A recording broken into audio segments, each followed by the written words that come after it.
Okay, आवाज़ आ रही है? हेलो। हम्म, सभी लोग आ गए?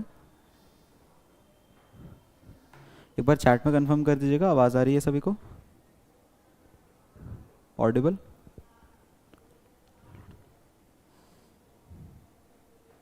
हेलो।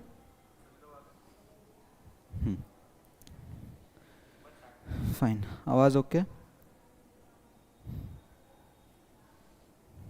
सभी लोगों को इन्फॉर्म कर दीजिएगा दैट द क्लास है स्टार्टेड। हम लोग स्टार्ट करते हैं रिलेशंस एंड फंक्शंस के लाइव को। आज हम लोग का ये चैप्टर नया स्टार्ट होने वाला है, तो सभी लोग को जोड़ दीजिएगा जल्दी जल्दी से। हम लोग from the basic very start करने वाला है रिलेशंस एंड फंक्शंस को। तो जो लोग 11th पढ़े हैं, नहीं पढ़े हैं, या बेसिक्स को पूरी तरह से भूल गए हैं, वो लोग भी आज चैप्टर के फर्स्ट लेक्चर को अटेंड कर सकते हैं। तो this is the first lecture. आप लोग सभी लोग जल्दी जल्दी एक्टिव हो जाइएगा। ओके।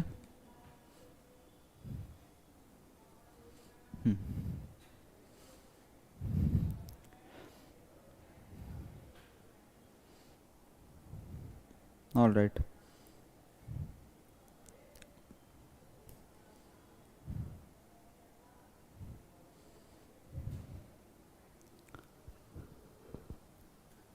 चले, ओके चलिए, तो हम स्टार्ट करते हैं दोस्तों रिलेशंस एंड फंक्शंस को। चैप्टर को हम लोग डिस्कस कर लेते हैं एक बार। इस चैप्टर में आपको रिलेशंस एंड फंक्शंस दो चीज़ों के बारे में पढ़ना है। पहले तो हम पढ़ेंगे कि पूरे मैथ्स में हम रिलेशंस किनको कहते हैं, रिलेशंस क्या होते हैं, रिलेशंस को समझा कैसे जाता है, और दूसरा पार्ट इस चैप्टर का होने वाला है फंक्शंस। तो फंक्शंस वाला पार्ट हम लोग बाद में डील करेंगे। पहले हम लोग रिलेशंस को आज पढ़ेंगे। आज हम लोग पहले समझेंगे पार्ट बाय पार्ट कि रिलेशंस का मतलब मैथ्स में क्या होता है। रियल लाइफ में रिलेशंस का जिस तरह से मतलब होता है, उसी तरह से मैथ्स में ये रिलेशंस को हम किस तरह से लिखते हैं और क्या समझते हैं, वो हमें ध्यान रखना है। So let's start the topic. हम लोग एक साधारण सा एग्जाम्पल से समझेंगे जो हमारे पास हमारे हिंदू मैथोलॉजी से आता है, श्री राम के बारे में। तो हम इस एग्जाम्पल में अच्छे से समझते हैं कि श्री राम की माता जी का नाम कौशल्या।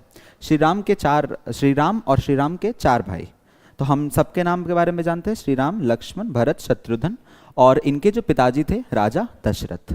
तो ये जो फैमिली हमने देखी है श्री राम की, उसमें आपको ध्यान ये रखना है किस तरह से हमारे पास जो श्री राम की माता जी हैं कौशल्या, वो लक्ष्मण से किस तरह से रिश्ते में है। क्योंकि देखो, श्री राम कौशल्या के बेटे हुए, तो एक तरह से लक्ष्मण भी तो कौशल्या के बेटे हुए ना, क्योंकि श्री राम और लक्ष्मण तो भाई भाई हैं।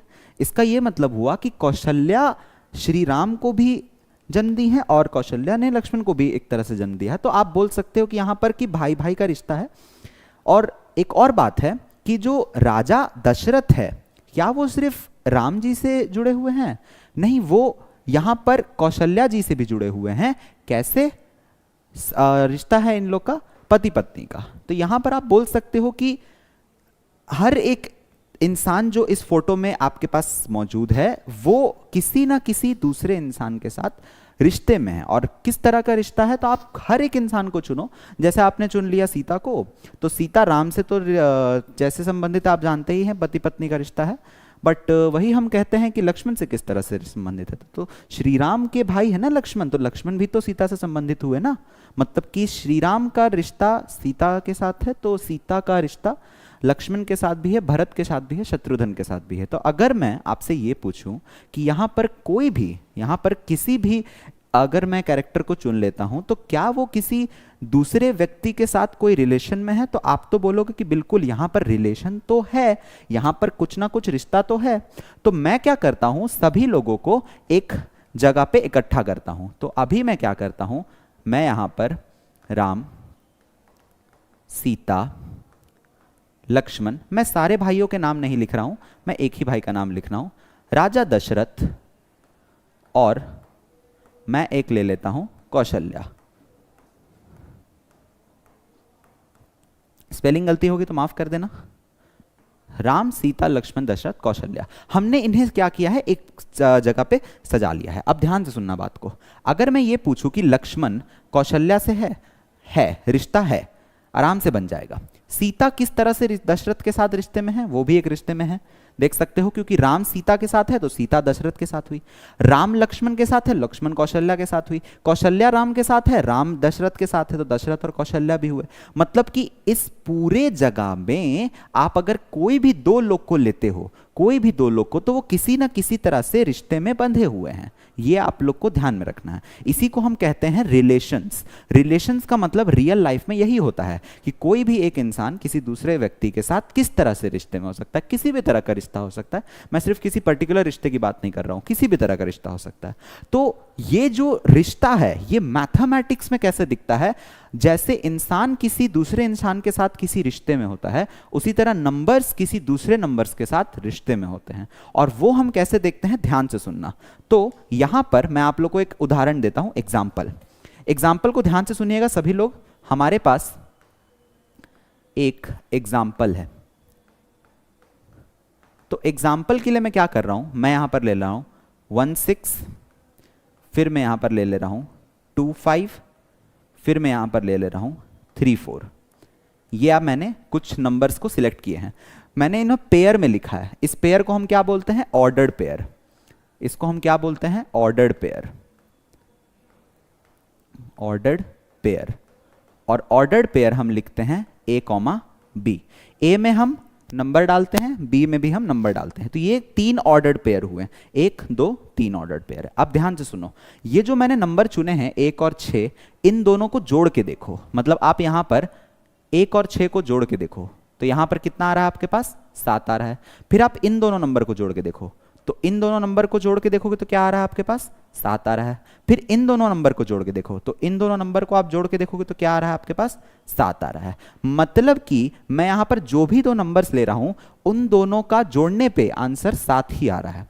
तो 7 यहां पर फिक्स हो गया। तो अगर एक स्टूडेंट ये बोलता है कि सर मैंने ए कॉमा बी ले लिया, मुझे तो नहीं पता ए क्या है और बी क्या है, बट मैं ये बोल सकता हूं सर कि यहां पर मैंने अगर पहले नंबर और दूसरे नंबर को जोड़ा है तो कितना आंसर आएगा, उस केस में 7 ही आएगा सर, क्योंकि जितने टाइप के नंबर्स हैं वो सारे नंबर आपको 7 रिजल्ट दे रहे हैं। तो यहां पर भी जो 2 नंबर्स होंगे वो भी 7 ही रिजल्ट देंगे। तो ये क्या है दोस्तों, दिस इज अ रिलेशन।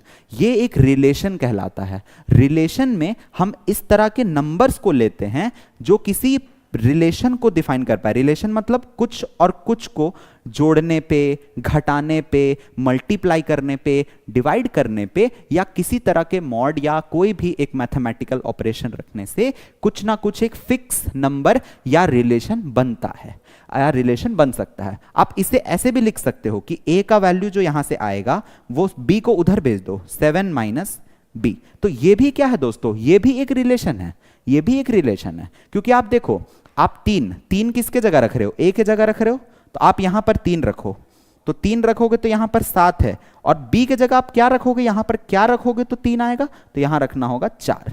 तो आप समझ गए ना, आपने a की जगह क्या रखा, 3 रखा, और b की जगह क्या रखा, 4 रखा। तो आप बोल सकते हो a कॉमा b की जगह 3 कॉमा 4 है। इसका मतलब 3 और 4 इस रिलेशन को ही मानते हैं और इस रिलेशन को ही मानते हैं। तो ये दोनों मैथमेटिक्स में एक रिलेशन कहलाते हैं। दो नंबर्स जिस तरीके से जोड़ दिए जाएं या माइनस कर दिया जाए उन्हें रिलेशंस कहा जाता है। तो रिलेशंस का ये मतलब होता है। अब जो हम रिलेशंस को डिफाइन कर दिए हैं उसमें हमें एक चीज बहुत समझना जरूरी है कि जब हम रिलेशंस को लिखते हैं तो उसे हम किस तरह से लिखते हैं। एग्जाम्पल देता हूं मैं आपको एक और, कि आप यहां पर एक काम करो, आप देखो कि 1 4, फिर मैंने लिया है आपके पास 2 3, फिर मैंने आपके पास लिया है -1 और 6। ये भी इसी टाइप का कुछ रिलेशन है आपके पास ना, बिल्कुल ये रिलेशन तो है। तो अगर आप यहां पर ये देखोगे तो दोनों का सम कितना आ रहा है, दोनों का सम यहां पर 5 आ रहा है। मतलब 1 + 4 करेंगे तो आंसर 5 आएगा। यहां पर अगर हम 2 + 3 करेंगे तो भी आंसर 5 आएगा। यहां पर अगर हम -1 + 6 करेंगे तो भी आंसर 5 आएगा। मतलब हम ये कह सकते हैं कि अगर हमने कोई नंबर a, b लिया है तो उन दोनों के जोड़ने से हमारे पास कितना आंसर आ रहा है, 5 आ रहा है। ये एक रिलेशन हुआ क्योंकि दो नंबर्स को जोड़ने से 5 आ रहा है। अब अगर मैं आपसे पूछूं कि रिलेशन को लिखते कैसे हैं, आर ब्रैकेट ओपन करके, हमें यहां पर ऑर्डर्ड पेयर्स लिखने होते हैं। रिलेशन के अंदर कितने लोग हैं जिनका सम 5 आ रहा है, तो आप तो यही बोलोगे ना सर, ये सारे लोग हैं जिनका सम 5 आ रहा है। मतलब आप इन तीनों का देख सकते हो, इसके फर्स्ट और इसके सेकंड का सम 5 है, इसका भी 5 है, इसका भी 5 है। तो आप इसे इस तरह से लिखते हो 1,4 एक पेयर लिखोगे, फिर दूसरा लिखोगे 2,3, दूसरा पेयर इस तरह से लिखोगे, और तीसरा पेयर लिखोगे -1,6। इस तरह से आप पेयर लिखोगे, और पेयर लिखने के बाद आपको कॉमा लगा के ब्रैकेट को क्लोज कर देना है। ये हुआ दोस्तों रिलेशन। और ये क्या बताता है तुम्हें कि इस ब्रैकेट का रिश्ता आर में कैसा है, इस तरह का है। आप इसको ये वाला रिलेशन बोल सकते हो, दिस इज दिस रिलेशन। मतलब कि 1,4 को चूज करोगे तो आप a के जगह 1 रख सकते हो, b के जगह 4 रख सकते हो। 2,3 चूज करोगे तो 2 को a के जगह रख सकते हो, 3 को b के जगह रख सकते हो। इस तरह से आप इसको रख सकते हो। एक और बात, अगर कोई स्टूडेंट बोलता है सर ये होगा क्या, एक बार थोड़ा सा बताइएगा तो, क्या 3,8 इसके अंदर होगा सर, मतलब 3,8 बिलोंग्स टू r होगा? तो इसका सिंबल का अर्थ क्या होता है? इस सिंबल का मतलब होता है हमारे पास बिलोंग्स टू। इसे हम क्या कहते हैं? Belongs to. बिलोंग्स टू का सीधा अर्थ होता है कि ये दो नंबर्स इसके अंदर है कि नहीं। तो इसके अंदर कौन से टाइप के नंबर है? इसके अंदर तो ऐसे नंबर है जिनका a और b लिया जाए तो सम 5 आएगा। तो आप एक बार इन दोनों का सम लो, आप एक बार इन दोनों का सम लो और चेक करो 5 के बराबर आ रहा है कि नहीं। अगर इसका जवाब हां निकला तो फिर ये वाला चीज यहां आ जाएगा, बट अगर इसका जवाब ना निकला तो ये वाला चीज यहां नहीं आएगा। तो आप बोल सकते हो कि यहां पर 11 और 5 इक्वल नहीं है। इसका मतलब कि आपका 3,8 जिसके बारे में आप जानना चाह रहे हो वो नहीं है रिलेशन में, नहीं है। लिखना सीख लो, क्योंकि लिखना जरूरी है रिलेशंस के अंदर। तो आपने नहीं है लिख दिया। एक और एग्जांपल ले लेते हैं इसी का। मान लेते हैं किसी स्टूडेंट ने कहा कि सर ऐसा कुछ हो सकता है क्या, आप देखिए तो थोड़ा सा, 7,-2 इसको ले सकते हैं सर रिलेशन में? तो बिल्कुल ले सकते हो बालक। क्यों ले सकते हो? क्योंकि आप इन दोनों को जोड़ के देखो। तो आप इन दोनों को जोड़ोगे तो आपके पास क्या 5 आ रहा है? बिल्कुल 5 आ रहा है सर। यहां से 5 और 5 तो आ रहा है। तो आप लिख सकते हो कि सर 7,-2 बिलोंग्स टू आर। मतलब अगर इसी में और एक जोड़ दिया जाए 7 और -2 को तो कोई हर्ज नहीं है, कोई प्रॉब्लम नहीं होगा। तो पहले तो रिलेशंस आप लोग समझ लो इस तरह से लिखे जाते हैं। हमें कुछ नंबर्स को सेट करना होता है और जो पेयर आया है नंबर्स का वो पेयर को हमें रिलेशंस में लिखना रहता है। इतनी बात समझ में आती है रिलेशंस के बारे में। तो अब हम चलेंगे हमारे रिलेशंस की थ्योरी के ऊपर। रिलेशंस हमें पढ़ना कैसे है, समझना कैसे है, सारी चीजें। ठीक है, सो ये हो गया हमारा रिलेशंस वाला पार्ट। चलिए, अब किसी को कोई दिक्कत हो तो आप लोग कमेंट में लिख सकते हैं। नेक्स्ट है हमारे पास कि हम रिलेशन को कहां से कहां तक डिफाइन लेंगे। क्योंकि देखो मैंने क्या किया था, मैंने तो अपने मन से नंबर्स लिए थे ना, बट क्या हम अपने मन से नंबर्स लेंगे? नहीं, हम नंबर्स लेंगे कहां से? हम नंबर्स जो लेते हैं वो हम लेते हैं किसी एक सेट ए से, एक सेट ए से लेते हैं। एग्जाम्पल देता हूं मैं आपको। आप ए सेट यहां देख सकते हो 1, 2, 3 है। आपके पास 3 नंबर है। अब आप बोलोगे कि सर मैं रिलेशन लेना चाह रहा हूं, मैं रिलेशन के अंदर लेना चाह रहा हूं 4 से कुछ भी ले ही नहीं सकते हो, क्योंकि 4 जो है ए में नहीं है। इसका मतलब ये रिलेशन ही गलत है आपका, क्योंकि जो हमें नंबर्स लेने हैं रिलेशन में वो ए से लेने हैं। दूसरा जो आंसर आएगा, मतलब जो रिलेशन के आंसर्स होंगे, दूसरा वाला लिखते हैं हम, जैसे हम लिखते हैं ना 4,3, तो ये वाला जो सेकंड एलिमेंट होता है वो बी में आता है, वो चीज बी में होता है। तो हम कहते हैं कि रिलेशन सेट ए से सेट बी में डिफाइंड है। मतलब एक सेट ए होता है जहां से आपको नंबर्स लेने हैं, एक सेट बी होता है जहां पर आपको नंबर्स देने हैं। वहां आपका आंसर आएगा सेट बी में, नंबर्स लेने आपको सेट ए से। तो हम इस चीज को लिखते कैसे हैं दोस्तों? हम इस चीज को लिखने का तरीका ये समझते हैं, आर सच दैट, देखो ये डबल डॉट का मतलब सच दैट होता है, तो R such that A to B. इस तरह से हम क्या करते हैं, रिलेशन को डिफाइन करते हैं।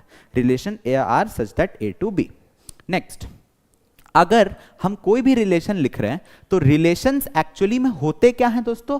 रिलेशंस होते हैं subset of A cross B. Relations क्या होते हैं? Subset of A cross B. अब सबसेट अगर आप याद करते हो, सबसेट आपने 11th क्लास में पढ़ा था, और अगर नहीं पता है तो आइए आपको बताता हूं। और ए क्रॉस बी, ए क्रॉस बी का मतलब क्या होता है दोस्तों? ये क्रॉस पढ़ा जाता है, इस क्रॉस को बोलते हैं हम कार्टेशियन प्रोडक्ट। इस क्रॉस को हम क्या बोलते हैं? Cartesian product. ये भी हम दो सेट्स के बीच में डिफाइन करते हैं। दो सेट्स के बीच में कैसे किया था, तो आइए सीखते हैं हम लोग पहले 11th क्लास को। तो ए आपके पास 1 2 3 है और बी आपके पास 3 5 7 है। तो ए क्रॉस बी क्या आएगा, तो क्रॉस बी का मतलब क्या होता है, आपको पहले 1 को 3 से निकालना है, फिर आपको एक बार 1 को 5 से निकालना है। मतलब एक बार आ जाएगा आपके पास 1 3 और एक बार आपके पास आ जाएगा 1 5। ऐसे ही आपको लिखते चलना है। फिर 1 के साथ कौन आएगा, 7 आएगा। तो ये हो गया आपके 1 के साथ स्टार्ट होने वाले। तो आपने इसका पहला लिया और इसका तीनों एक एक पेयर में ले लिया। तो 1 के साथ 3, 1 के साथ 5, 1 के साथ 7। अब हमें जो लिखना है वो होगा 2 के साथ। तो 2 के साथ भी 3 लोगे, 2 के साथ भी 5 हो सकता है, 2 के साथ भी 7 हो सकता है। इस तरह से पेयर्स लिखना है। तो आप इसे लिखोगे 2, 3, फिर लिखोगे 2, 5 और यहां लिखोगे 2, 7। इस तरह से आप लिख सकते हो। नेक्स्ट हमारे पास जो लास्ट होगा वो क्या होगा, 3 के साथ होगा। तो वो होगा 3, 3 और यहां आप बोल सकते हो 3, 5 और यहां आप बोल सकते हो 3, 7। तो ये जो आपने बड़ी सी सेट अभी बना ली है, ये जो ऑर्डर्ड पेयर के कलेक्शंस आपने लिख लिया है, इस कलेक्शन को बोलते हैं ए क्रॉस बी। ए क्रॉस बी मतलब कार्टेशियन प्रोडक्ट। तो कार्टेशियन प्रोडक्ट हम 11th क्लास में इस तरह से लिखते थे। और एक छोटी सी गुजारिश है बच्चों से, याद कर लीजिए ये चीज कि आपके पास ए में कितने एलिमेंट्स है, ए में कितने एलिमेंट्स है, 1 2 3। मतलब आप number of elements in A कितना बोल सकते हो दोस्तों, number of elements in A is 3। B के अंदर कितने एलिमेंट्स है, तो बी के अंदर आप देखिए number of elements in B कितने हैं हमारे पास, ये भी 3 है। नंबर ऑफ एलिमेंट्स बी भी 3 है। और आप देखिए जो आपके पास आंसर आया है वो कितने एलिमेंट्स का है, तो 3 इधर 3 3 3 6 और 3 9, टोटल 9 एलिमेंट्स आए हैं। मतलब आप बोल सकते हो कि number of elements in A cross B वो आए हैं 3 × 3 से। मतलब कि जितने ए में होंगे 3, उसे मल्टीप्लाई कर देना है number of elements in B. तो ये आप लोग को एज अ जनरल रिजल्ट भी याद रखना है कि number of elements in A cross B होते हैं number of elements in A multiplied by number of elements in B. ये आप लोग की 11th क्लास की बात हुई जो आपने पढ़ा था। तो मैंने एक बार छोटी सी याद दिला दी आपको। ये हो गया आपका ए क्रॉस बी। अब रिलेशंस यहां से कैसे बनते हैं ध्यान से सुनना। सबसेट का मतलब क्या होता है स्टूडेंट्स, कि हम इन जो ऑर्डर्ड पेयर्स हैं उसमें से कुछ कुछ उठा लें।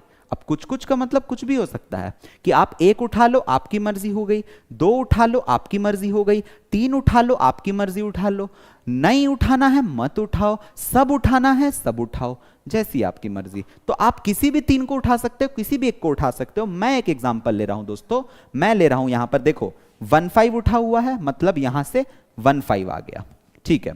1 7 उठा हुआ है, मतलब यहां से 1 7 आ गया, ठीक है। 3 5 उठा हुआ है तो 3 5 आ गया, और 3 7 उठा हुआ है तो 3 7 आ गया। तो मैंने जहां जहां व्हाइट एरोज मारे हैं यही 4 उठे हैं, और ये 4 हमने कहां से उठाया है, ए क्रॉस बी से। तो आप ये चारों एलिमेंट्स को ये बोल सकते हो कि ये क्या है, सबसेट है ए क्रॉस बी का। This is subset of A cross B. अभी मैंने 4 उठाया है, मन करे किसी को तो ये भी उठा लेना, मतलब इसी के आगे ये जोड़ सकते हो। किसी को मन नहीं है ये मत उठाओ, इसके जगह पे ये उठा लो, तो जैसी आपकी मर्जी उठा सकते हो। मैं एग्जांपल ले रहा हूं आपके लिए। तो इससे subset of A cross B कहा जाता है। और अगर सबसेट है तो वही क्या है दोस्तों, रिलेशन है। तो इसके जितने सबसेट्स हो सकते हैं, एक स्टूडेंट जितना सोच सके, आपको जितने सबसेट्स आते होंगे वो हर सबसेट क्या कहलाएंगे, एक रिलेशन कहलाएंगे। तो रिलेशन का मतलब होता है a subset of A cross B. यही आपको डेफिनेशन लिखना है। What is relation, a subset of A cross B हम कहते हैं, ठीक है। तो relation is a subset of A cross B. और जब हम रिलेशंस की बात करते हैं दोस्तों, तो सबसेट के अंदर हम बहुत सारे चीजें ले सकते हैं। एक और चीज ध्यान से सुनना, मान लो मैं इस एग्जाम्पल को तो छोड़ रहा हूं, आपको मैं इसी एग्जाम्पल्स के अंदर एक और चीज बताता हूं। जैसे आपने क्या किया, 1 2 3 लिया सर, आपने ले लिया कहां से, ए सेट से, और आपने ले लिया सर बी को 3 5 7 3 5 7। तो ए क्रॉस बी क्या आएगा सर, ए क्रॉस बी मतलब कार्टेशियन प्रोडक्ट। तो सिंपल है ना भाई, 1 को 3 के साथ, 1 को 5 के साथ, 1 को 7 के साथ, तो 1 3 आ जाएगा, 1 5 आ जाएगा, 1 7 आ जाएगा। इस तरह से और भी आते जाएंगे, मैं सारा नहीं लिख रहा हूं, आपको समझ में आ चुका है। अब आप ध्यान से सुनिएगा ए क्रॉस बी के अंदर क्या होने वाला है। मैं क्या करता हूं, 3 4 रिलेशंस को बनाता हूं। तो मैं सबसे पहले एक रिलेशन R1 लेता हूं जिसमें मैं इन दोनों को लेता हूं, तो यहां पर 1,5 और एक है 1,7, ये हो गए एक रिलेशन। क्या ये रिलेशन कहलाएगा गुरुजी? बिल्कुल कहलाएगा, रिलेशन में कोई दिक्कत नहीं है।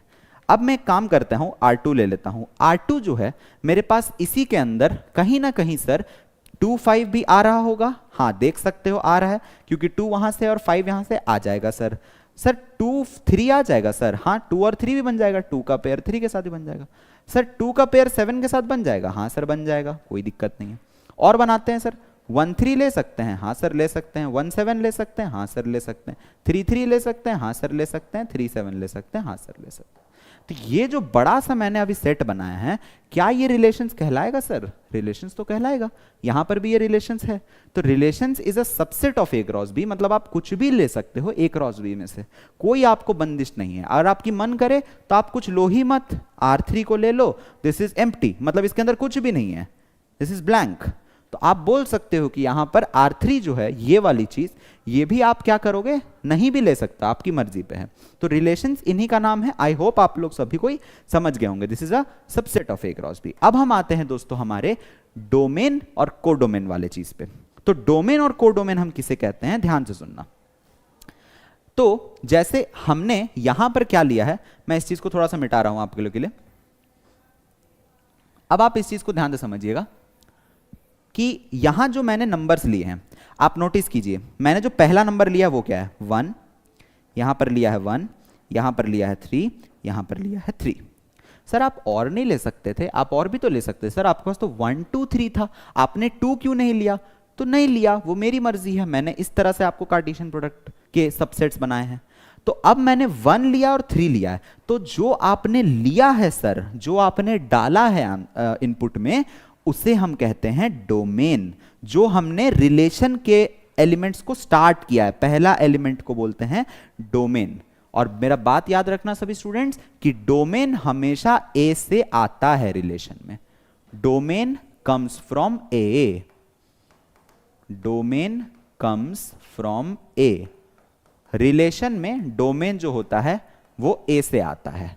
और जो आंसर आएगा, जैसे आप देख सकते हो 1 किसके आंसर के साथ आया है, तो आप देखिए यहां पर 5 के साथ आया है, यहां पर 7 के साथ आया है, यहां पर 5 के साथ आया है और यहां 7 के साथ आया है। तो 5 और 7 कहां है? 5 और 7 ए में है, 5 और 7 तो यहां नहीं है, लेकिन बी में है। यहां पर 5 है, यहां पर 7 है। तो जो आंसर आता है, जिस सेट से आता है, जिस सेट में से आंसर आपको मिलेगा, उस सेट को बोलते हैं हम कोडोमेन। रेंज नहीं बोलते हैं दोस्तों, उसको रेंज नहीं बोलते हैं, ध्यान से सुनना। कोडोमेन, कोडोमेन में आप क्या बोल सकते हो कि ये जो बी है, बी, इसे हम कहेंगे कोडोमेन। अभी रेंज के बारे में और एक चीज बता रहा हूं आपको। बी आपने क्या कहा, कोडोमेन। तो बी आपका कोडोमेन कहते ही आप बोल सकते हो कोडोमेन है 3, 5, 7। अब ध्यान से सुनना, यहां पर तो सर सिर्फ 5 और 7 है, लेकिन यहां पर सर 3 भी है। तो 3 यहां कहीं है, 3 यहां कहीं नहीं है। मैंने सेकंड एलिमेंट की बात की है, सेकंड एलिमेंट पे कहीं 3 है, सेकंड एलिमेंट पे 3 कहीं पर नहीं है। इसका मतलब कि आपका कोडोमेन के अंदर 3 होगा, बट आपका रेंज जो होता है, रेंज जिससे आपका आंसर आया है, तो आंसर में हम लिखेंगे कि रेंज जो है यहां पर वो सिर्फ और सिर्फ 5,7 होगा। 3 यहां काउंट नहीं होगा। कारण क्यों नहीं होगा? क्योंकि यहां पर कहीं पर 3 नहीं आया है, इसलिए हम 3 को नहीं काउंट करते हैं। तो कोडोमेन में हम ये बताते हैं कि जो दूसरा सेट है वहां पर आंसर होगा, लेकिन जो आंसर आएगा वो तो इस बात पे डिपेंड करता है ना कि आपने डाला क्या था। तो आपने डाला है 1 और 3 और आंसर क्या आया है 5 और 7। तो 5 और 7 हुआ आपके रेंज, 1 और 3 डालने के वजह से हुए डोमेन, और 5 और 7 किसके अंदर है? 5 और 7 बी के अंदर है। तो इसका मतलब बी हुआ कोडोमेन। तो कोडोमेन, रेंज, आपको सभी चीज क्लियर होने चाहिए। और इससे भी इंपॉर्टेंट बात एक और है कि कोडोमेन और रेंज में हमेशा यह रिश्ता होता है कि रेंज जो होता है always is a subset of codomain. Range जो होता है कोडोमेन से हमेशा छोटा या इक्वल होता है। मतलब आप देख सकते हो ये दो जो हैं वो इसके अंदर मौजूद हैं, मतलब कि ये दो उसमें से निकाले हुए दो एलिमेंट्स, और कभी भी हम निकालते हैं तो उसे सबसेट कहा जाता है। तो सबसेट में हम बोल सकते हैं रेंज जो है वो सबसेट है कोडोमेन का। तो ये हमेशा से एक रिजल्ट हमारे पास वैलिड है। ध्यान से सुनिएगा स्टूडेंट्स, ये आपके पास हो गया। तो कोडोमेन, डोमेन और रेंज, ये तीन चीज आप सभी लोगों को समझना है एक रिलेशंस के अंदर, और रिलेशंस लिखा किस तरीका से जाता है। तो आई होप सबको ये चीज क्लियर हुआ होगा कि रिलेशंस में हम कोडोमेन, डोमेन और रेंज किस तरह से समझते हैं या बूझते हैं। किसी को कोई दिक्कत हो तो पूछ सकते हैं आप लोग।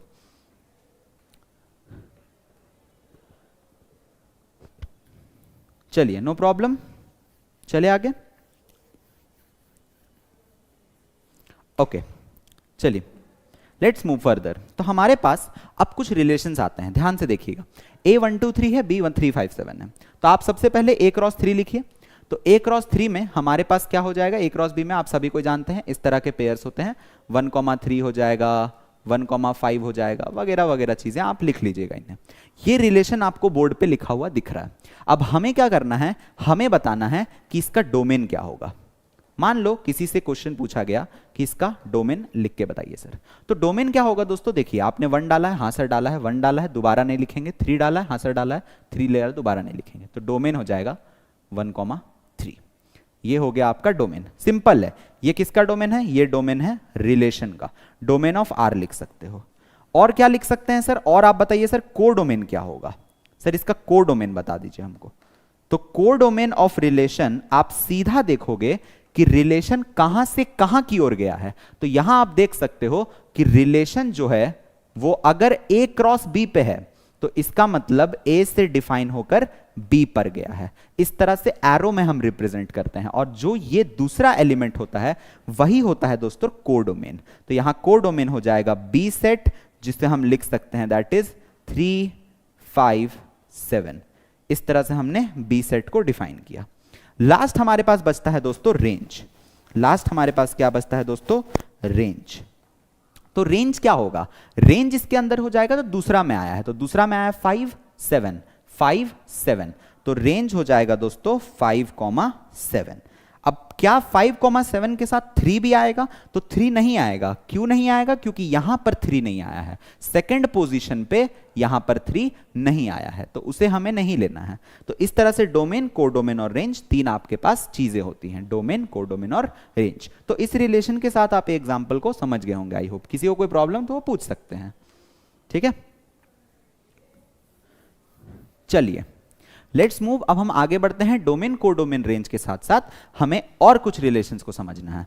अब मैं आपको कुछ रिलेशंस देता हूं, और रिलेशंस के अंदर इंग्लिश लैंग्वेज कैसे समझना है, आइए सीखते हैं हम इसको एक एग्जांपल से।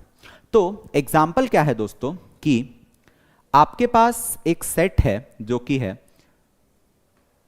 1, 2, 3, 4, 5, इस तरह से सेट है।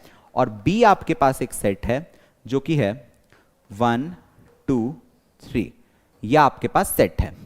और यहां पर लिखा हुआ है relation is defined from A to B। Relation कहां से कहां तक डिफाइंड है, A टू B डिफाइंड है। Consider R। अब मैं आप लोग को रिलेशन दे दे रहा हूं। रिलेशन कुछ इस तरह से है कि A, B such that AB is a perfect square, such that AB is a perfect square, AB is a perfect square। ये आपके पास क्या आएगा, तो AB is a perfect square से आप जैसे इस तरह के क्वेश्चंस पढ़ते हो, क्वेश्चन्स पेपर में इस तरह की लैंग्वेज रहती, तो उससे क्या समझना है कि हमें दो एलिमेंट ऐसे चुनने हैं, वो उन दोनों का product A, B, A, B का मतलब क्या हुआ, उन दोनों का मल्टीप्लीकेशन, उन दोनों का मल्टीप्लीकेशन क्या होना चाहिए दोस्तों, एक परफेक्ट स्क्वायर होना चाहिए। अब परफेक्ट स्क्वायर होता क्या है, तो परफेक्ट स्क्वायर एक बार डिस्कस कर लेते हैं दोस्तों। जैसे 4 क्या है, 2 का स्क्वायर है। अब वही आप बोलोगे 4, 4, 1, 4, 4, 1 क्या है, 21 का स्क्वायर है। फिर आप बोलोगे यही वाला आपका बात 2025, 2025 क्या है दोस्तों, 45 का स्क्वायर है। तो एक्चुअली में ये जो नंबर्स हैं, इस तरह के नंबर्स को हम क्या बोलते हैं दोस्तों, परफेक्ट स्क्वायर। इस तरह के नंबर को हम क्या बोलते हैं, परफेक्ट स्क्वायर। तो परफेक्ट स्क्वायर होते हैं 1, 4, 41, 2025। जैसे 4 क्या होता है 2 का स्क्वायर, अच्छा यहां तो एग्जांपल लिया हुआ है। 9 क्या होता है 3 का स्क्वायर है, तो 3 को परफेक्ट स्क्वायर बोलेंगे कि 9 को परफेक्ट स्क्वायर, 9 को बोलेंगे, 9 इज द परफेक्ट स्क्वायर। तो 9 यहां पर क्या होता है परफेक्ट स्क्वायर होता है। तो आपको इस तरह से दो नंबर्स लेने हैं जिनका प्रोडक्ट एक परफेक्ट स्क्वायर आए। तो परफेक्ट स्क्वायर आपको लाना है, तो आप ध्यान दीजिएगा स्टूडेंट्स, हम किस तरह से डिफाइन करेंगे इस रिलेशन को। आपको a कॉमा b तो यहीं से लेना है, मतलब आप ये चीज तो लिख सकते हो कि relation is defined from a to b। अब आपको जो पहला एलिमेंट लेना है a, वो कहां से लेना होता है a से, मतलब आप लिख सकते हो a बिलोंग्स टू a। पहला एलिमेंट हमेशा इसी से आएगा, और दूसरा जो दूसरा एलिमेंट है वो कहां से आएगा, वो आपके पास आएगा b सेट से। तो ये आप देख सकते हो ये रिलेशन का एक प्रॉपर डेफिनेशन होता है, इस तरह से हम डिफाइन करते हैं। और अब हमें लिखना है R के अंदर के एलिमेंट्स किस तरह से होंगे। तो AB is a perfect square, मतलब आपको दो नंबर्स यहां से चुनने पड़ेंगे परफेक्ट स्क्वायर चुनने के लिए। तो परफेक्ट स्क्वायर कैसे चुनेंगे दोस्तों, देखो हम क्या करते हैं, हम सबसे पहले ना AB लेते हैं। आइए उसके लिए हम क्या करेंगे, सबसे पहले हम A ले लेते हैं, फिर हम B ले लेते हैं, फिर दोनों का प्रोडक्ट करके देखते हैं। अब ध्यान से सुनना बातों को, आप A कहां से लोगे, आप A यहां से लोगे, आप A क्या लोगे यहां से लोगे। तो 1 मैंने क्या किया, पहला एलिमेंट को चुना 1। अब मेरी बात क्या है, यहां पर मुझे जो भी रखना है वो मल्टीप्लाई होके एक परफेक्ट स्क्वायर आना चाहिए। 1 से हम क्या क्या ला सकते हैं, जैसे अगर हम लिख दे 4, कुछ परफेक्ट स्क्वायर्स में लिख ले रहा हूं 1, 4, 9, 16, 25, 36, और हमें सोचना होगा तो सोच लेंगे। अभी मैं कुछ एग्जांपल्स ले रहा हूं। तो देखो 1 के साथ क्या रखोगे यहां पर, तो यहां पर आपने रख दिया 1। क्यों रखा, ताकि 1 इंटू 1 क्या बने, 1 बन जाए। तो 1 इंटू 1 आप लोगों को समझ में आ रहा ना कहां से बन रहा है, ये बन रहा है आपका 1 इंटू 1, और 1 का स्क्वायर ही 1 होता है। ठीक है, अब देखो A में 1 है, हाँ है, B में 1 है, B में भी 1 है, मतलब सही चल रहा है। इसका मतलब एक एलिमेंट यहां क्या आ जाएगा आपके पास 1,1 आ जाएगा। नेक्स्ट उसी तरह से आप कुछ और सोचो। अब आप एक काम करो, 1 के साथ और भी कुछ ले सकते हैं क्या, ध्यान से सुनना। आपने 1 के साथ मल्टीप्लाई में 1 बनाया ताकि 1 का स्क्वायर बने। 4 बनाने के लिए आप 1 के साथ क्या मल्टीप्लाई करोगे ताकि आपका 4 बने, सिंपल सा जवाब है सर 4 मल्टीप्लाई करेंगे। तो यहां आपने रख दिया प्यार से 4, तो 4 रख दिया, तो आपने पहले चेक करना है B में 4 है, B में 4 है, तो B में 4 नहीं है दोस्तों, तो यहां पर आप 4 नहीं रख सकते हो, मतलब यहां पर 4 नहीं आएगा। तो ये वाला मिस्टेक आपको नहीं करना है, इसीलिए मैंने इस एग्जांपल को लिया ताकि आप इसको समझ पाओ। तो 4 यहां कोई एलिमेंट नहीं आएगा, मतलब आपको सिर्फ और सिर्फ अभी तक 1 से 1 ही मिला है। अब आप एक काम करो, A में और क्या ले सकते हो, आप 2 ले सकते हो।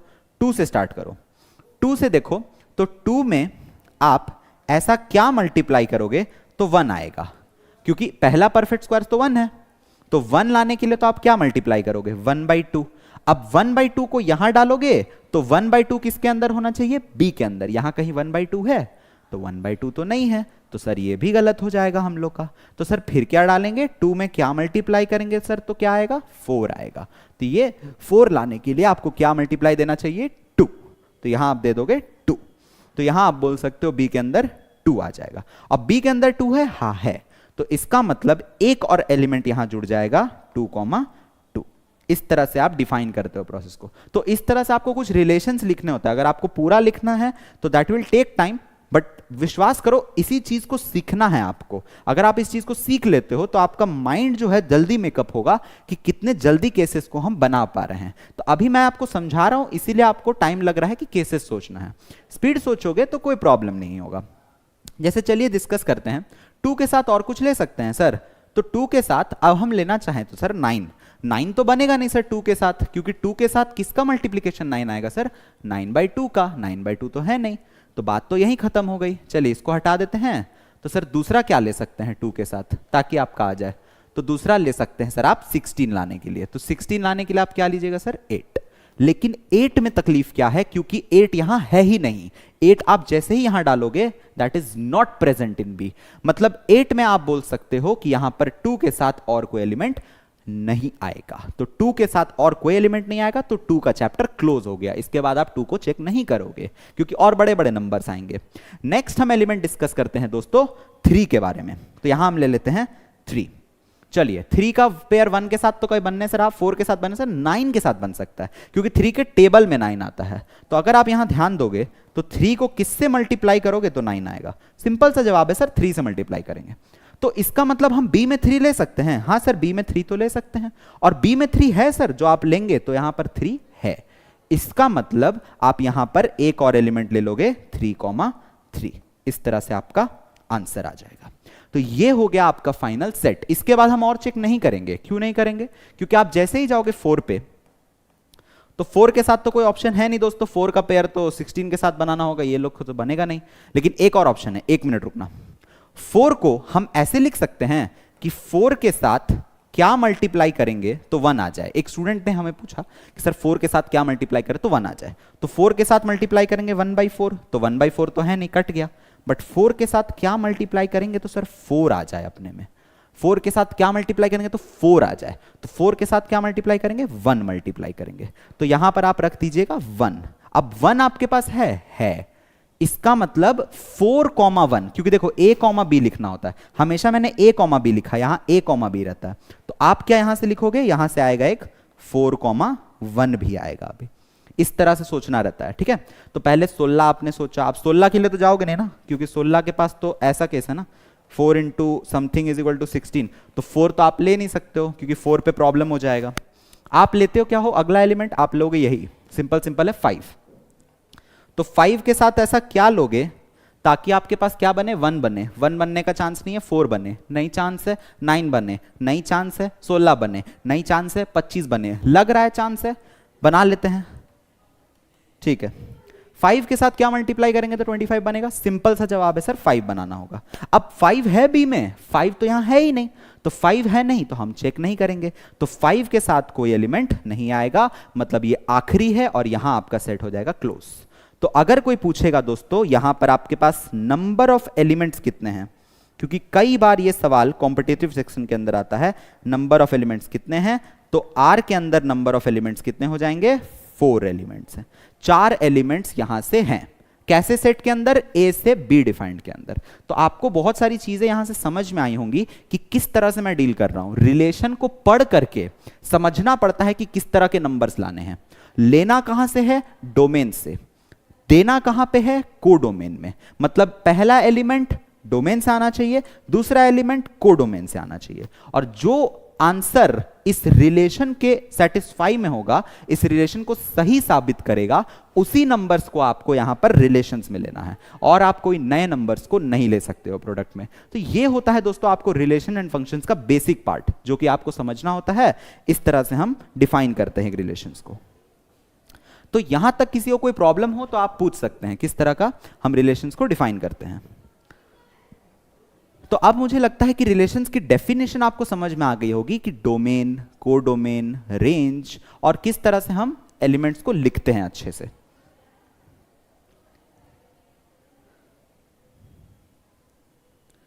ओके, चलिए, किसी को no problem?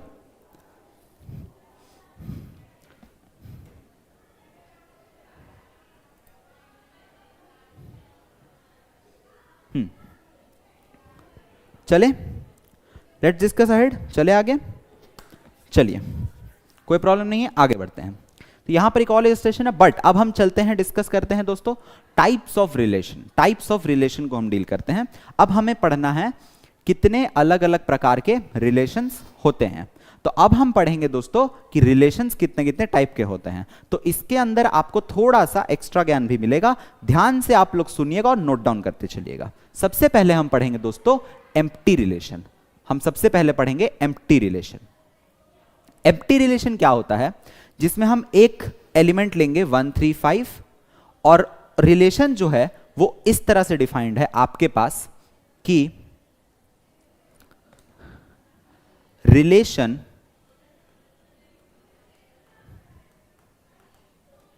is defined on set A।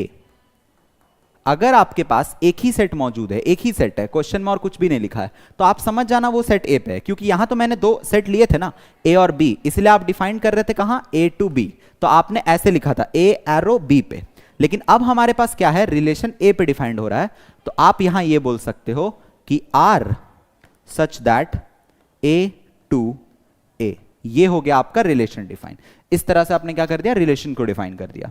और रिलेशंस डिफाइन करने के बाद हमारे पास ऐसे दो नंबर्स की चॉइस है जिनका सम ऑड आए, जिनका सम क्या है, ऑड आए। तो अब हम क्या करेंगे, सबसे पहले लिखेंगे कि ए कहां होना चाहिए, मतलब पहला एलिमेंट कहां से होना चाहिए, फर्स्ट वाले से, मतलब कि ए में होना चाहिए। और बी कहां होना चाहिए, बी भी सेकंड एलिमेंट में होना चाहिए, मतलब बी वाला सेकंड में ए में ही होना चाहिए। तो आपको लेना भी यहीं से है, देना भी यहीं पर है। तो अब आप ध्यान से सुनिएगा, हम यहां क्या करेंगे, वापस से ए बी बनाएंगे और यहां पर ए प्लस बी बनाएंगे। जिसका सिलेक्शन होगा होगा, जिसका रिजेक्शन होना होगा होगा। आइए, तो सबसे पहले हम ए में क्या ले सकते हैं, ए के अंदर आप कुछ भी ले सकते हो ए को, तो ए को हमने ले लिया 1। अब 1 के साथ आप b को क्या ले सकते हो, सर आप b भी तो यहीं में से ले सकते हो, तो सर आप b को 1 ले सकते हो, 1 के साथ 3 ले सकते हो, 1 के साथ 5 ले सकते हो।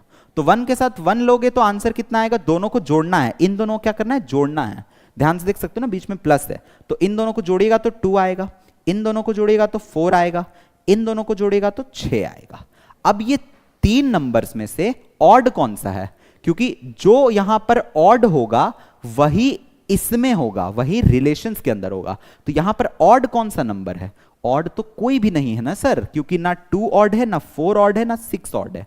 तो इसका मतलब 1 1 आएगा, नहीं आएगा, 1 3 आएगा, नहीं आएगा, 1 5 आएगा, नहीं आएगा। तो यहां से आपके पास तीनों में से कोई भी नहीं आएगा। उसी तरह से सर एक बार और कर लेते हैं, इसका वो ले लेते हैं, 3 एलिमेंट्स को ले लेते हैं। तो सर 3 लेंगे तो 3 के साथ भी 1 आएगा, या तो सर 3 के साथ भी 3 आएगा, या तो सर 3 के साथ भी 5 आएगा। तो उस केस में सर 3 और 1 4 बनेगा, 3 और 1 3 6 बनेगा, 3 और 5 8 बनेगा। तो आप देख सकते हो कोई भी दो ऑड नंबर्स का सम हमेशा इवन आ रहा है। यह आपको प्रॉपर्टी ध्यान में भी रखना है कि कोई भी दो ऑड नंबर्स का सम हमेशा क्या आता है आपके पास, इवन आता है। इस प्रॉपर्टी का काम हम क्वेश्चंस के अंदर भी करेंगे। तो कोई भी दो ऑड नंबर्स का सम इवन आता है, तो आप बोल सकते हो यहां पर ये भी नहीं लाई करेगा, तो रहेगा कौन ए आर में, कोई भी नहीं, क्योंकि 5 के साथ भी कोई चांस नहीं है। मतलब आप बोल सकते हो आर जो है वो खाली है, यहां पर कुछ भी नहीं है, एम्प्टी है। मतलब आप बोल सकते हो आर इज इक्वल टू 5, यहां पर कुछ भी नहीं है तो हम 5 से डिनोट करते हैं। और अगर कभी 5 हो दोस्तों तो वो कहलाता है empty relation. That is the definition of empty relation. तो जितनी चीजें आपको यहां लिखी हुई मिल रही है टेक्स्ट फॉर्म में, आप उसे लिख सकते हो अपने नोट्स में, एग्जाम्पल के लिए आप इसको समझने के लिए भी समझ सकते हो। तो इस तरह से हम क्या करते हैं, एक रिलेशन को डिफाइन करते हैं और समझते हैं एम्प्टी रिलेशन। नेक्स्ट हमारे पास किस टाइप के रिलेशन है, ध्यान दीजिएगा, यूनिवर्सल रिलेशन। यूनिवर्सल रिलेशन क्या होता है, तो यूनिवर्सल रिलेशन में हम क्या करते हैं, सबसे पहले हम यहां पर देखेंगे कि रिलेशन ए क्रॉस ए में है, मतलब आर जो है वो ए से कहां तक डिफाइंड है, ए तक डिफाइंड है। ठीक है सर, डिफाइंड हुआ। 1,3 एक सेट है, तो सर बताइए ए क्रॉस ए क्या होगा, कार्टेशियन प्रोडक्ट, क्योंकि जो रिलेशन के एलिमेंट्स होंगे वो तो यहीं से आएंगे ना, रिलेशन के अंदर जो जो हम चुनेंगे तो चुनने वाले लोग तो यहां से आएंगे। तो इसको लिख लेते हैं सर, तो इसको लिखेंगे तो आएगा 1 1 1 3, फिर आएगा 3 1, फिर आएगा 3 3। तो ये हमने क्या किया, कार्टेशियन प्रोडक्ट्स को लिख लिया, एलिमेंट्स को हमने लिख लिया। अब हमें क्या ध्यान देना है कि यहां जो रिलेशन लिखा हुआ है उसमें आप देखिए क्या क्या है, 1 1 है, वहां भी 1 1 है, तो यहां से आप बोल सकते हो कि 1 1 यहां भी है, 1 1 यहां भी है, 1 3 यहां भी है, 1 3 यहां भी है, 3 1 यहां भी है, 3 1 यहां भी है, 3 3 यहां भी है, 3 3 यहां भी है। अरे ये तो सारे हमने चुन लिए, क्योंकि इससे ज्यादा तो यहां पर भी नहीं होगा, और रिलेशन में जो लिखा हुआ है यही सारे लिखे हुए हैं। मतलब कि आप बोल सकते हो कि सर जितने एलिमेंट्स आर के अंदर है वो पूरा का पूरा ए क्रॉस ए ही है। जितने एलिमेंट्स कार्टेशियन प्रोडक्ट के अंदर है, चारों के चारों लोग इसके घेरे में आ चुके हैं, रिलेशंस के में। तो आप बोल सकते हो कि ऐसा कुछ कंडीशन हो तो आपके पास क्या आएगा, यूनिवर्सल रिलेशन। तो आप बोल सकते हो this will be universal relation. Universal relation का यही परिभाषा है दोस्तों कि आपके जितने एलिमेंट्स कार्टेशियन प्रोडक्ट में होंगे सारे एलिमेंट्स का पेयर बनेगा और तब आपके पास क्या आएगा, एक रिलेशन जो कि सब कोई कंटेन करेगा। तो relation is set to be universal if R is A cross A. मतलब आप बोल सकते हो कि relation is equal to Cartesian product is equal to Cartesian product between two sets।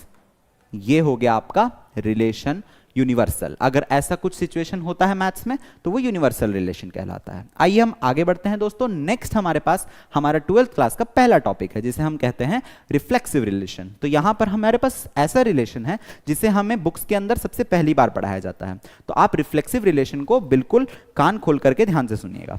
Reflexive relation का मतलब होता है हर एक एलिमेंट का पेयर खुद से होना चाहिए। हर एक एलिमेंट का पेयर खुद से होना चाहिए। यहां पर हम रिलेशन के अंदर जितने भी एलिमेंट्स लेंगे सबका रिश्ता अपने आप से होना चाहिए, उसे हम कहते हैं रिफ्लेक्सिव। तो रिफ्लेक्सिव में हम क्या देखेंगे सुनिएगा। हम सबसे पहले एक सेट ले लेते हैं। आपके पास सेट जो है 1 2 3 है। हमारे पास एक सेट जो है 1 2 3 है। अब आप इसका आर जो है वो एक सेट होने के कारण ए से ए डिफाइन करोगे। मतलब पहला एलिमेंट भी ए पे लेना है, दूसरा एलिमेंट भी बी पे आना, ए पे आना चाहिए। ठीक है सर। अब ध्यान दीजिए, आप अगर ए क्रॉस ए लिखोगे तो ए क्रॉस ए तो कुछ ऐसा आएगा ना, 1 1 आएगा, 1 2 आएगा, डॉट डॉट डॉट डॉट, फिर यहां पर भी आएगा। इस तरह से आपके पास बहुत सारे एलिमेंट्स आएंगे। और अब सबसे इंपॉर्टेंट बात क्या है दोस्तों, ध्यान दीजिएगा कि 1 1 1 1 का मतलब क्या हुआ कि जो आपने पहला लिया वही आपके पास दूसरा में आ गया। जो आपने पहला लिया वही आपके पास दूसरा में आ गया। 2 2 तो 2 2 का मतलब आपने यहां 2 लिया तो वहां पर भी आपके पास 2 आ गया। और 3 3 तो 3 3 का मतलब क्या हुआ कि 3 आपने यहां लिया और 3 आपको वहां आ गया। अब आपको यह हमेशा देखना है कि 1 2 3 ये जो डोमेन में आपने डाला था क्या ये आपके पास ए में मौजूद थे? बिल्कुल थे। तो सारे एलिमेंट्स, इसका भी अपने आप से पेयर है, 2 का भी अपने आप से पेयर है, 3 का भी अपने आप से पेयर है। तो ऐसा कभी अपने आप से पेयरिंग हो तो उस टाइप के रिलेशंस को बोलते हैं हम रिफ्लेक्सिव रिलेशंस। रिफ्लेक्सिव रिलेशंस का मतलब होता है हमेशा पहला एलिमेंट और दूसरा एलिमेंट सेम हो। मतलब कि a comma a belongs to R. For all a, for all इसे हम क्या बोलते हैं दोस्तों? For all. For all a belongs to a. देखो ये मैथमेटिकल स्टेटमेंट है, बिल्कुल मैथमेटिकल है, समझना है स्टूडेंट्स को। ए कॉमा ए का मतलब ये तीनों कहां है दोस्तों? रिलेशन के अंदर। और ये तीनों रिलेशन के अंदर इसलिए हैं क्योंकि जितने एलिमेंट ए यहां मौजूद थे उन सबका खुद से है। तो फॉर ऑल का मतलब इन सभी लोग के लिए आपका A1, 1 भी है, 2, 2 भी है, 3, 3 भी है। तो इसे हम कहते हैं रिफ्लेक्सिव रिलेशंस। आप दूसरे एग्जांपल को ध्यान से देखिएगा तो वो आप लोग को रिफ्लेक्सिव नहीं मिलेगा। क्यों? देखिए पहले देख लेते हैं 1, 1, 2, 2, 3, 3। अरे इसमें भी तो सभी लोग हैं, तो यहां पर ये भी रिफ्लेक्सिव है और ऊपर वाला भी रिफ्लेक्सिव है। अब क्या इन तीनों के वजह से कोई दिक्कत आएगा? दिक्कत नहीं आएगा। मेन पॉइंट क्या है यहां पर कि हर एक एलिमेंट का खुद से होना चाहिए। तो क्या आपके पास 1 का पेयर 1 बन रहा है? हां जी सर बन रहा है। 2 का पेयर 2 बन रहा है? हां जी सर बन रहा है। 3 का पेयर 3 बन रहा है? हां जी सर बन रहा है। तो अगर बन रहा है तो अच्छी बात है, वो रिलेशन क्या होगा? रिफ्लेक्सिव होगा, कोई प्रॉब्लम नहीं है। R3 की बात समझते हैं सर। तो R3 में क्या है हमारे पास? 1 1 है, हां जी सर है। 2 2 है, हां जी सर है। 3 3 है, 3 3 तो नहीं है सर यहां पर। 3 3 तो यहां पर है ही नहीं ना। तो ये वाला चीज क्या हो गया? मिसिंग हो गया यहां पर। तो मिसिंग होने की वजह से आप बोल सकते हो R3 जो है वो नॉट रिफ्लेक्सिव है। R3 जो है वो नॉट रिफ्लेक्सिव है। मतलब कि यहां पर आपके पास सेम टाइप के एलिमेंट्स हर एलिमेंट के लिए नहीं है। देखो 2 में भी दिक्कत है, सभी लोग के लिए होना चाहिए था। मैंने आपको कहा था ना ए जो आपके पास सेट है वो क्या है? 1 2 3। यहां आपको सभी लोगों के साथ होना चाहिए। तो सब लोग के साथ में से एक भी अगर छूट जाता है तो फिर वो रिफ्लेक्सिव रिलेशन नहीं कहलाता है। और बाय द वे एक और चीज आपको सिखा देता हूं दोस्तों, एरो डायग्राम। एरो डायग्राम हम किस तरह से बनाते हैं? तो आप देखिए आर जो है आपका ए से ए डिफाइंड है, तो यहां पर हम बोल सकते हैं कि आपका पहला सेट जो है वो ए होगा और यहां पर आपके पास दूसरा सेट जो है वो भी ए होगा। मतलब कि आपको लेना भी ए में से है, ये सेट यहां लिखा, ये सेट को यहां लिखा। ए के अंदर कौन है सर? ए के अंदर है 1 2 3, ठीक है सर। फिर यहां ए के अंदर कौन है सर? वही 1 2 3 है, ठीक है सर, हो गया। नेक्स्ट है सर एरो जोड़ना है, एरो एरो एरो समझते हो ना, तीर जोड़ना है। तो आपको 1 को 1 के साथ जोड़ना है ना, तो 1 को 1 के साथ एरो दे दो। फिर आप देख सकते हो 2 को 2 के साथ जोड़ना है, तो आप 2 को 2 के साथ एरो दे दो। फिर आप देख सकते हो 3 को 3 के साथ जोड़ना है, तो 3 को 3 के साथ एरो दे सकते हो। ये जो डायग्राम मैंने बनाया है ये है दोस्तों एरो डायग्राम फॉर रिलेशन 1। जो वहां पर रिलेशन 1 है उसको ऐसे समझा जा सकता है। तो देखो हर एलिमेंट का खुद से है, हाँ सर है, तो ये सब कुछ सही चल रहा है। R2 की बात कर लेते हैं, R2 को फटाक से बना लेते हैं हम लोग। तो R2 के केस में हमारे पास क्या आएगा देखिएगा ध्यान से, ये आप लोगों के पास हो गया एक, इसी की तरह आपके पास हो गया दूसरा, और यहां पर आपके पास है 1 2 3, यहां पर आपके पास है 1 2 3। अब आप पेयरिंग कीजिए, तो देखिए 1 1 है, 2 2 है, 3 3 है, तो 1 1 हो गया, 2 2 हो गया, 3 3 हो गया, सही है सर। अब आप एक काम कीजिए, बाकी बनाइए। सर 1 2 भी तो दिख रहा है सर, 2 1 भी दिख रहा है सर, 1 3 भी दिख रहा है, ठीक है, कोई दिक्कत नहीं है। अब इससे प्रॉब्लम नहीं होना चाहिए, सुनो क्यों। ग्रीन एरोज देख सकते हो, ग्रीन वाले लाइंस आपको यही बता रहे हैं कि खुद से हो चुका है, तो कोई प्रॉब्लम नहीं है। अगर खुद से हो चुका है तो वो भी रिफ्लेक्सिव है, लेकिन दूसरे लोग से हो गया तो कोई प्रॉब्लम नहीं है, उससे कोई रिश्ता रहता नहीं है हमारे पास। नेक्स्ट हमारे पास सिचुएशन है, इसका एरो डायग्राम बनाना है R3 का, यह R2 का था दोस्तों। R3 वाले में हम क्या करेंगे, ध्यान से सुनिएगा। तो R3 वाले में आप इस तरह से बना सकते हो 1 2 3, यहां पर आप बना सकते हो 1 2 3। तो 1 1 है, हाँ सर है, 2 2 है, हाँ सर है, 3 2 है, तो 3 का 2 के साथ है। तो देखो यहां 3 का 3 के साथ नहीं है ना, ये वाला एरो मिस हो गया ना, तो ये एरो मिस हो गया तो ही होता है आपके पास नॉट रिफ्लेक्सिव। तो इस तरह से आप एरो डायग्राम में क्वेश्चन अगर आए तो क्वेश्चन एरो डायग्राम में भी बनाया जा सकता है, क्वेश्चन स्टेटमेंट में भी बनाया जा सकता है। आपको दोनों चीजें समझ में आनी चाहिए। तो इस तरह से हम क्या बोल सकते हैं कि रिलेशंस को डिफाइन किया जाता है। रिफ्लेक्सिव आई होप सभी को क्लियर हो गया होगा। अब हम चलेंगे सिमेट्रिक के पास। तो यहां पर हमारे पास जो भी चीजें डाउट में आ रही होंगी आपको, आप प्लीज उसको कमेंट बॉक्स में या चैट बॉक्स में लिख सकते हो ताकि मैं उसको देख सकूं, ठीक है। चले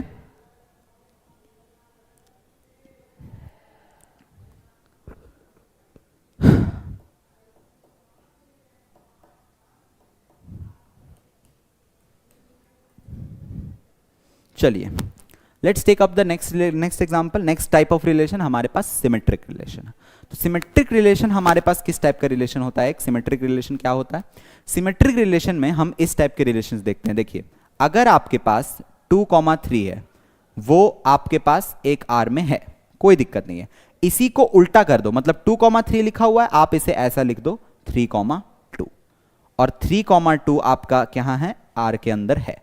मतलब अगर 2 3 है तो उसका उल्टा पेयर 3 2 भी मौजूद है। तो अगर उल्टा पेयर मौजूद है तो उस टाइप के रिलेशंस को क्या बोलते हैं दोस्तों? सिमेट्रिक बोलते हैं। इस टाइप के रिलेशंस को क्या बोलते हैं? सिमेट्रिक। तो सिमेट्रिक रिलेशन का मतलब होता है हर a, b पेयर के लिए एक b, a होना चाहिए।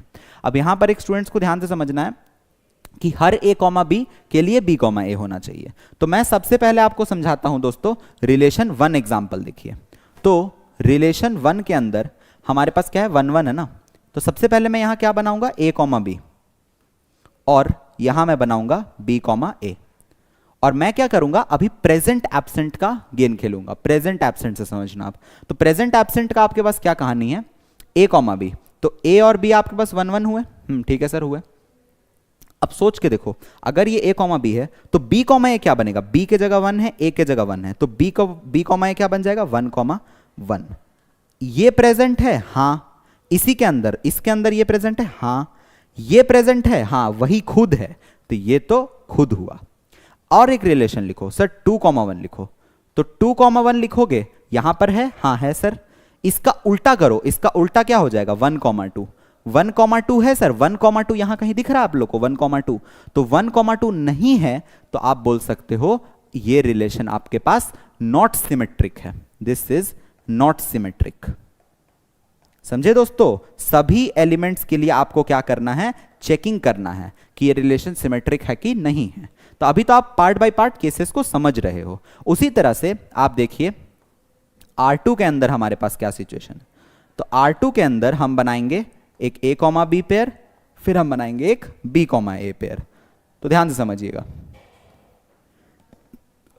तो हमारे पास सबसे पहला R A कॉमा बी क्या होता है 1 कॉमा 1, तो यहां पर आपके पास बनेगा 1 कॉमा 1, फिर 1 कॉमा 1 का उल्टा करोगे तो क्या आएगा 1 कॉमा 1, तो इसका मतलब ये तो है ही है। 2 कॉमा 1, तो यहां पर आप देख सकते हो 2 कॉमा 1 है, हाँ सर है, उसका उल्टा करो तो 1 कॉमा 2, तो 1 कॉमा 2 सर आएगा उल्टा में, तो 1 कॉमा 2 1 कॉमा 2 1 कॉमा 2 नहीं है, मतलब ये भी नहीं है, और एक भी केस कट गया तो आप ये भी बोलोगे नॉट सिमेट्रिक है, ये भी आपके पास नॉट सिमेट्रिक है। तो R3 को चेक करते हैं, यहीं पर इसका भी गेम खत्म हो गया। तो R3 की बात अगर मैं करूं दोस्तों, तो R3 में आप देख सकते हो A कॉमा बी और B कॉमा ए है। तो R3 A कॉमा बी और B कॉमा ए में क्या होगा, देखिए A कॉमा बी 1 कॉमा 3 है, तो यहां पर आपके पास 1 कॉमा 3 है, और इसका उल्टा क्या होगा, तो इसका उल्टा हो जाएगा 3 कॉमा 1। अब आप देखिए ये है तो ये भी है, आप देख सकते हो थर्ड एलिमेंट में 3 कॉमन है, ये भी है, तो सब कुछ सही चल रहा है। 2 कॉमा 3 को देखो, तो 2 कॉमा 3 आप देखोगे तो 2 कॉमा 3 आपके पास क्या यहां पर है, तो 2 कॉमा 3 यहां है, बट इसका उल्टा है, तो इसका उल्टा आपके पास 3 कॉमा 2 यहां पर नहीं है, क्योंकि 3 कॉमा 2 तो है ही नहीं, तो इसका मतलब R3 यहां क्या हो जाएगा दोस्तों, अगेन नॉट सिमेट्रिक हो जाएगा। ऐसे सिमेट्रिक एग्जांपल होना चाहिए, बट सिमेट्रिक बनाने के लिए आप ये भी सोच सकते हो कि अगर मैं ये जोड़ दूं, ये 3 कॉमा 2, अगर ये यहां होता 3 कॉमा 2, आप देख सकते हो यहां पर हमने क्या किया है, इसको हटा करके एक 3 कॉमा 2 को ऐड कर दिया है। अब क्या ये सिमेट्रिक है आफ्टर एडिंग 3 कॉमा 2, तो हां सर है, क्योंकि इसके बाद तो और किसी को चेक नहीं ना करोगे भाई, इसके बाद तो और हमारे पास कोई चेकिंग है नहीं, क्योंकि ये हो ही गया, इसका उल्टा यही आएगा। तो आपने जैसे ही ऐड किया आप बोल सकते हो कि ये सिमेट्रिक बन गया, बट क्योंकि एडेड नहीं था क्वेश्चन में तो आप सिमेट्रिक नहीं बोल रहे थे। तो अगर ऐड किया तो आप बोल सकते हो कि ये सिमेट्रिक है।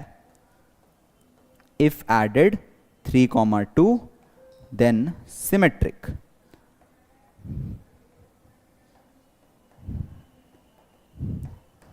Then it is symmetric. तो इस तरह से आप रिलेशंस को सिमेट्रिक और रिफ्लेक्सिव बता सकते हो। तो जिसको दिक्कत हो सिमेट्रिक रिफ्लेक्सिव पहचानने में आप लोग मुझे जरूर बताइएगा। अब हम चलेंगे ट्रांजिटिव की ओर, that will be the last example जब हम ट्रांजिटिव को डील करेंगे। तो हमने अच्छे से सिमेट्रिक, रिफ्लेक्सिव, ट्रांजिटिव अभी हमने पढ़ लेना है, और उसके बाद अगले क्लास पे हमें इसके क्वेश्चंस बनाने हैं कि सिमेट्रिक क्या होता है, रिफ्लेक्सिव क्या होता है, ट्रांजिटिव क्या होता है। तीनों के ऊपर पे हमें क्वेश्चंस देखने हैं किस तरह के आते हैं हमारे एग्जामिनेशंस के अंदर।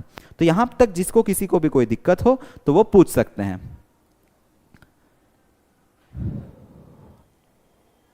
चलिए, कोई प्रॉब्लम नहीं है, बढ़े आगे। चलिए लेट्स डिस्कस दोस्तों, लेट्स हम चलते हैं आगे। तो नेक्स्ट हमारे पास है ट्रांजिटिव रिलेशन। ट्रांजिटिव रिलेशन में थोड़ा सा चेकिंग वाला पॉइंट स्ट्रांग हो जाता है। यहां पर आपको चेकिंग कई बार करनी पड़ सकती है, तो आपको बहुत ध्यान से समझना है कि ट्रांजिटिव क्या होगा क्या नहीं होगा। तो ट्रांजिटिव के अंदर हम सबसे पहले देखते क्या है कि अगर कोई एलिमेंट इस फॉर्म का है a कॉमा बी है, ठीक है सर b है, तो इसका जो लास्ट है उसका फर्स्ट है, इससे जो एंड होगा वो वहां से स्टार्ट होगा। तो और b कॉमा सी है, तो आपने फर्स्ट 1 2 लिया तो 2 से ही स्टार्ट होने वाला लेना है। और चेक किसको करना है, तो चेक करना है दोस्तों आपको a कॉमा सी को करना है। तो चेक आपको a कॉमा सी को करना है। अब इसको मैं करके बताता हूं तब आपको समझ में आएगा। तो आप इसको एग्जाम्पल देख सकते हो, R1 की बात देखते हो।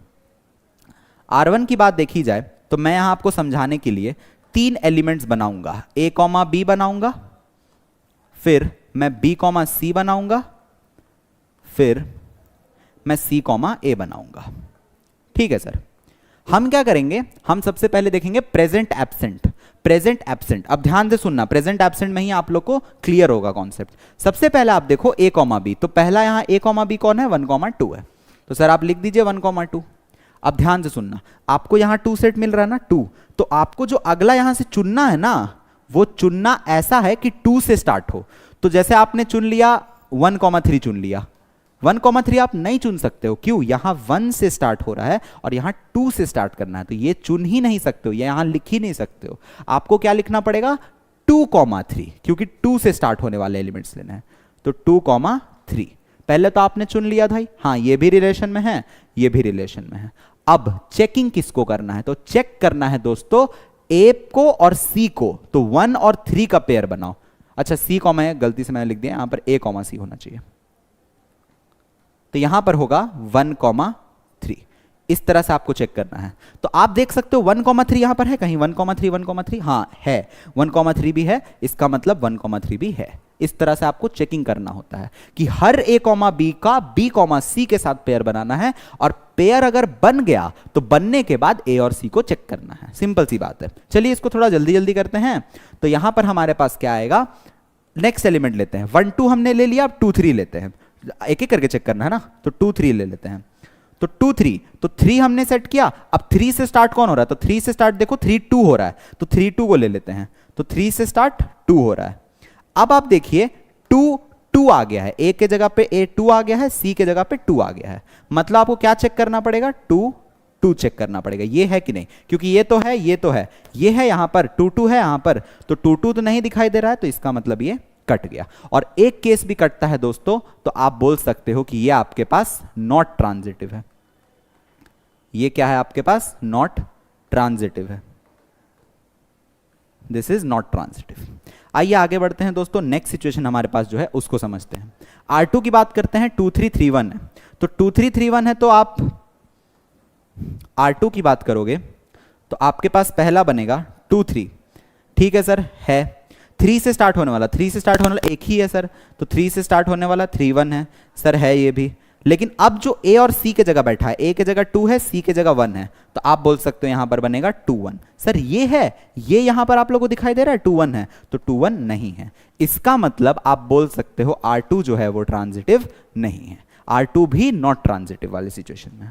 फिर उसी तरह से आप R3 को चेक करोगे, तो R3 के अंदर पहला क्या है, 1 3 है, तो R3 के अंदर हमारे पास क्या है, पहला 1 3 है। 1 3 का पेयर, तो 3 का पेयर किसके साथ बनेगा, 3 का पेयर 2 के साथ बन रहा है, तो 3 का पेयर 2 के साथ बन रहा है, कोई प्रॉब्लम नहीं है। अब 3 का पेयर 2 के साथ बन रहा है, तो देखिए 1 का पेयर 2 के साथ बन जाएगा, 1 का पेयर 2 के साथ बन जाएगा, 1 2 है तो 1 2 भी है, तो ये भी है, ये भी है, ये भी है, तो अभी तक तो ये ट्रांजिटिव है, कोई दिक्कत नहीं है। एक और चेकिंग करते हैं, अब ध्यान से सुनना स्टूडेंट सभी कोई।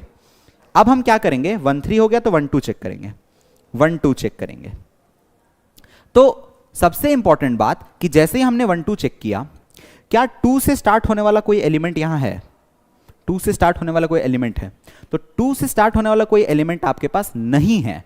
तो अगर नहीं है दोस्तों, तो आप उसको चेक भी नहीं करोगे, ठीक है। यह होता है रूल ट्रांजिटिव का, कि अगर ए कॉमा बी रिलेशन में है और बी कॉमा सी रिलेशन में है, मतलब ये भी होना चाहिए, ये भी होना चाहिए। अब ये है ही नहीं तो किसे हम चेक करेंगे, इसका मतलब ये होना जरूरी है बी कॉमा सी, और होगा तब चेक करना है ए कॉमा सी। इस तरह से समझा जाता है ट्रांजिटिव रिलेशन को। तो 1,2 के साथ कोई पेयर ही नहीं है, छोड़ देंगे। उसी तरह हम सोचेंगे 3,2 के साथ, तो अब देखिए अगेन 2 के साथ बन रहा है, तो 2 के साथ तो कोई चांसेस है नहीं, ये नहीं लेंगे दोस्तों। तो यहां पर भी हमारे पास कोई ऑप्शंस नहीं आएगा। तो आप बोल सकते हो कि अगर एक केस से आंसर सही आ रहा है तो आपका R3 क्या हो जाएगा दोस्तों, ट्रांजिटिव।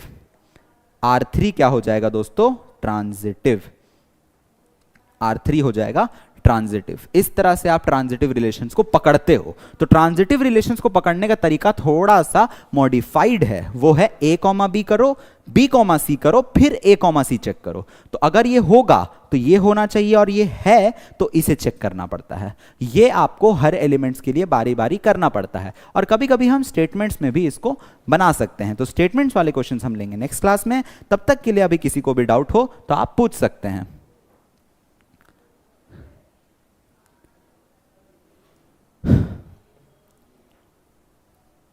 चलिए, किन्हीं को कोई दिक्कत?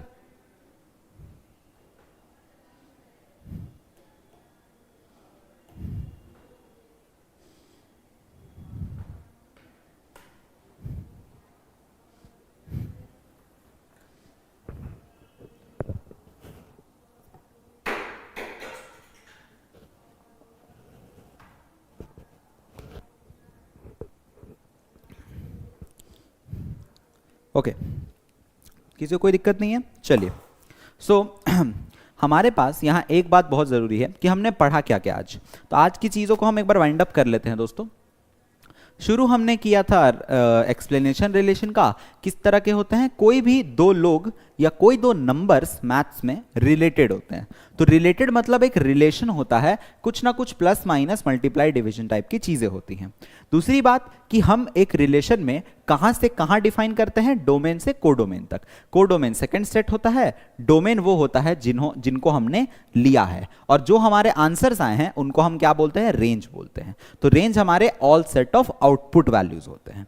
नेक्स्ट हमारे पास होता है कि जब हम रिलेशन को डिफाइन कर रहे थे तो हम यहां पर एरो डायग्राम के मदद से, एरो डायग्राम तो हमने बाद में सीखा, डोमेन कोडोमेन रेंज हमने तीनों डिफाइन किया, और डिफाइन करने के बाद हम यहां पर एक सिचुएशन में समझे कि रिलेशन को डिफाइन कैसे किया जाता है, परफेक्ट स्क्वायर वाली चीज को। ठीक है, तो ये हमने सीखा।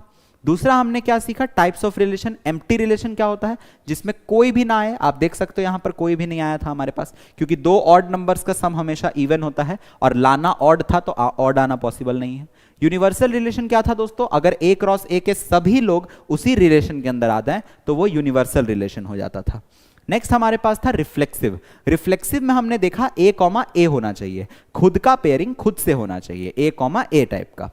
सिमेट्रिक में हमने देखा अगर ए कॉमा बी है तो उसका उल्टा होना चाहिए, उल्टा मतलब बी कॉमा ए होना चाहिए, तो ए कॉमा बी का बी कॉमा ए होना चाहिए। ठीक है, फिर हमने देखा अगर ए कॉमा बी के साथ बी कॉमा सी है, अगर ए कॉमा बी के साथ बी कॉमा सी है तो ए कॉमा बी कॉमा सी के साथ ए कॉमा सी भी होना चाहिए, और वो अगर होगा तो वो क्या कहलाता है दोस्तों, ट्रांजिटिव रिलेशन कहलाता है। तो यही आपके पास 5 टाइप के रिलेशंस होते हैं, empty, universal, reflexive, transitive, symmetric, जो हमारे सिलेबस के अंदर हैं। अब इसके अलावा रिलेशंस होते हैं, बिल्कुल दोस्तों और भी रिलेशंस होते हैं, बट उन सबको इन बेस पे समझा जा सकता है। ये आपके बेसिक रिलेशंस हैं, जो आपके स्ट्रांग होंगे तो आपके क्वेश्चंस जो हैं धड़ाधड़ आपसे बनेंगे। बट आपको सारी चीजों को ध्यान से सुनना है, और सब के सब डेटा को आपको अपने कॉपी में नोट डाउन करते हुए चलना है। इसकी तरह से करोगे तो आप लोग को सारी चीजें समझ में आती जाएंगी, और सब एग्जांपल्स को क्लियर कट सुनते रहना। कहीं पर भी कोई प्रॉब्लम होता आप बता सकते हो। ठीक है,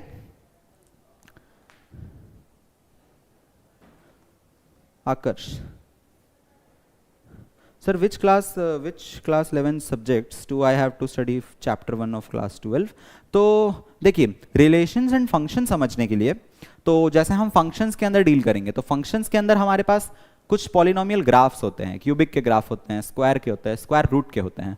तो अगर आप नहीं पढ़ते हो तो 11th क्लास की चीज़ों को, तो कोई प्रॉब्लम नहीं है, क्योंकि ये डिज़ाइंड ही इस तरीके से है कि आप लोग को 11th पहले थोड़ा थोड़ा बेस करवा दिया जाएगा। जैसे आज मुझे कार्टेशियन प्रोडक्ट की जरूरत पड़ी है तो मैंने आपको करवा दिया है, आपको टेंशन लेने की कोई बात नहीं है। नेक्स्ट डे से जो भी चीज़ें 11th क्लास की होंगी, यूज होंगी, उसको पहले हम थोड़ा सा बाइट साइड में डील कर लेंगे, और डील करने के बाद हम टॉपिक को पढ़ेंगे। तो अगर आपको अपने से पढ़ना है तो आप पढ़ सकते हो। अभी हमारा फंक्शंस चल रहा है तो आप फंक्शंस के पार्ट को 11th क्लास से एक बार रिवाइज कर सकते हो। नहीं भी करोगे कोई प्रॉब्लम नहीं है, मैं यहां पर आपको पार्ट बाय पार्ट में अभी अगले लेक्चर में समझाऊंगा कि फंक्शंस हम किस तरह से रिलेट करते हैं, रिलेशंस हम किस तरह से रिलेट करते हैं। ठीक है,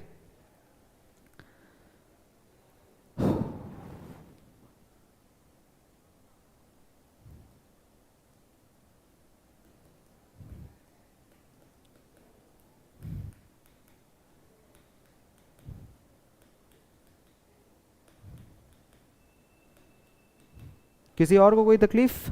एनीवन एल्स?